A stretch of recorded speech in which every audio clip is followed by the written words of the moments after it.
What's up, y'all? This your girl, Miss Maggie T with Atlanta Falcons Nation. If you're new to the channel, please hit that subscribe button so you won't miss another post from me. But let's go ahead and get into it. Well, we all know the infamous Julio Jones, Shannon Sharpe conversation that has been broadcast all week. That has led to a lot of uproar, some in support, some not. But in my opinion, Undisputed set Julio Jones up. I honestly felt that the call went on without Julio Jones' knowledge that it was being recorded. But at the same time, you know, we all know who Shannon Sharpe is. We know what the Undisputed is. And we definitely know that they aired a certain time. So you have to be very particularly careful about when you're answering phone calls. And especially with the June 1st deadline occurring, you have to be extremely, careful about what you say, because the media is going to take it and run into frenzy because all they want to do is be selfish and get the first dibs on breaking news. They want to be the first to say it, so at the sacrifice of Julio Jones' dignity, in my opinion. Now, of course, if Julio Jones was aware of it and he let it be out there, that's out of Julio Jones' character. And I think that's why it's such a outrage because, the fans feel as if he's turning his back on the team. Now, I'm all for Julio Jones, speaking up for himself. Like Arthur Smith says, he encouraged them to speak up for themselves, but handling it in a private manner is what the new regime is keeping it. And I think that's just the best way to do things, and from what it shows that Julio Jones, according to sources, already requested his trade. And guess what? Of course, the organization wasn't openly shopping Julio Jones, but they had to answer those phone calls due to the fact that, we're trying to honor his best wishes and putting his best interests at heart. But despite the fact, it's plain as day. Julio Jones is not happy with Atlanta Falcons Nation. Atlanta Falcons. And he's not okay with the fact that the new regime is optimistic about this season. They want to win now.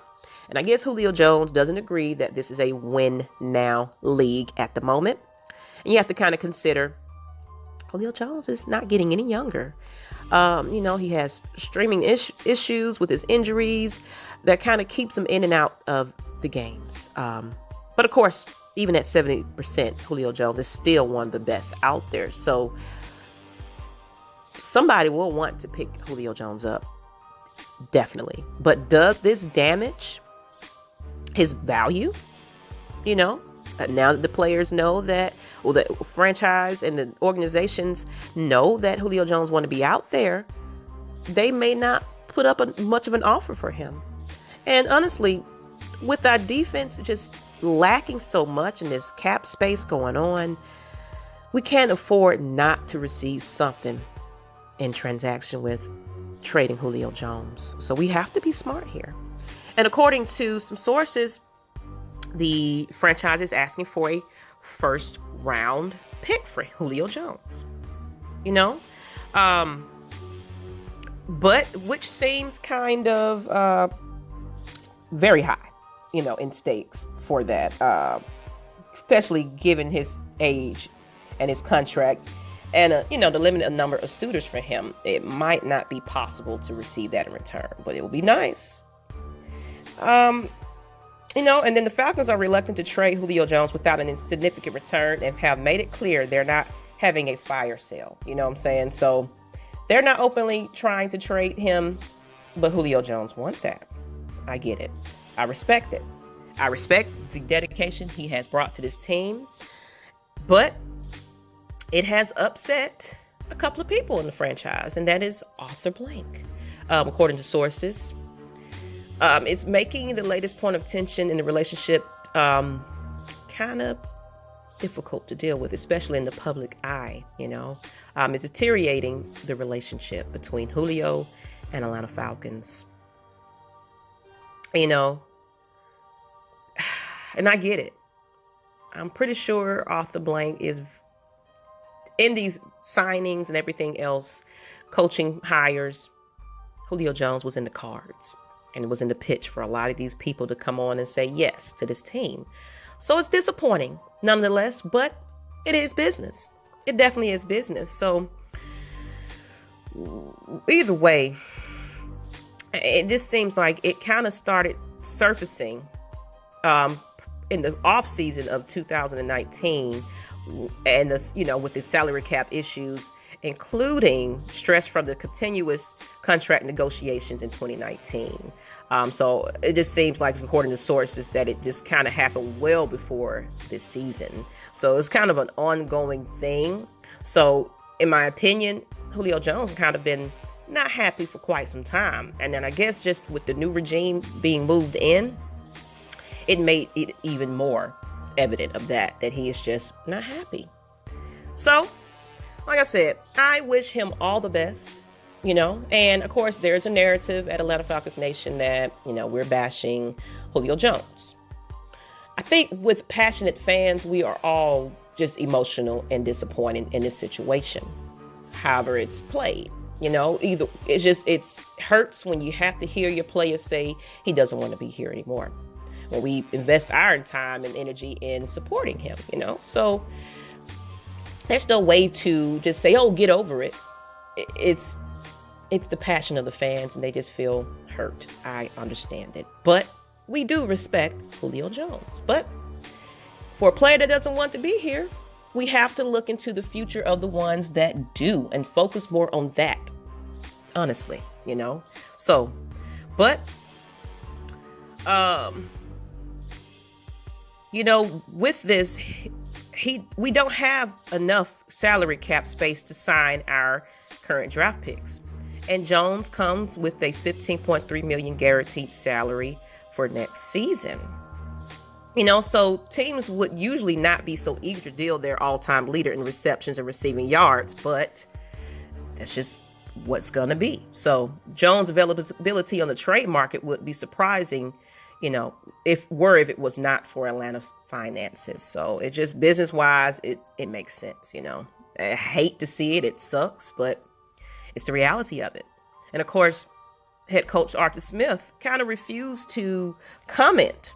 He fielded a number of questions regarding Julio Jones in his press conference. And he stated, players should speak for themselves, so I'm not going to comment, he said. It doesn't change anything for us. We understand what our plan is moving forward, and like I said, we have multiple private conversations with our players, and those are conversations that are going to remain private on my end. And of course, they kind of came after Matt Ryan as well. And he also discussed the rumors swirling around his teammate.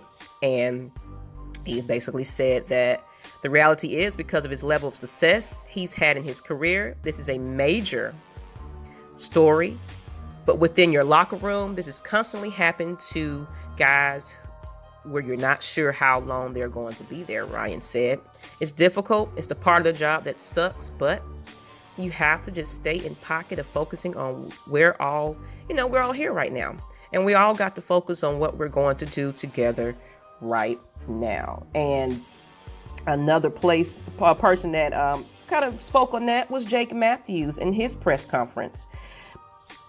They asked him about, the things about Julio Jones and everything. And he said he really can't, he's a wonderful teammate.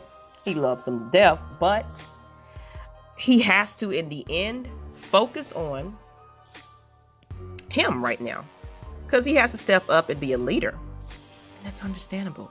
He said he has the responsibility of his players. So he has to be that person that they have to come up to and learn from. So he has to be that captain, that leader, that person is going to carry these rookies into success, and the rookies of last year too, because honestly, they had an unfair advantage with this COVID situation. So a lot of players just didn't get a good chance right up front. So even those previous rookies are still adjusting and have to learn. So Julio Jones just doesn't feel like this reconstruct is not good enough for him. He's just ready to win now. I definitely get that. So big ups to Jake Matthews, Matt Ryan, Arthur Smith, Arthur Blank. They're trying to handle it with dignity, as Arthur Smith has said. He is definitely handling every situation and player with dignity privately. I understand that. I get that. So that's all I got for you guys. Let me know what you think about that as well. And I wanted to add, though, and these financial constraints are hindering a lot of things, because Terry and Smith believe in the current roster, and this takes the course of action, and Jones might end up getting his wish. Nonetheless, losing Jones would be a blow, but there are potential offensive threats in Calvin Ridley, Kyle Pitts, that might make an emphasis on this team. Now, we have to see what happens, how this help can take some pressure off Atlanta's offensive line that's with or without Julio Jones. We have to prepare for that. But I'm all done here. Appreciate you guys tuning in. Let me know what you think. Like I said, we are the nation, and I'm out.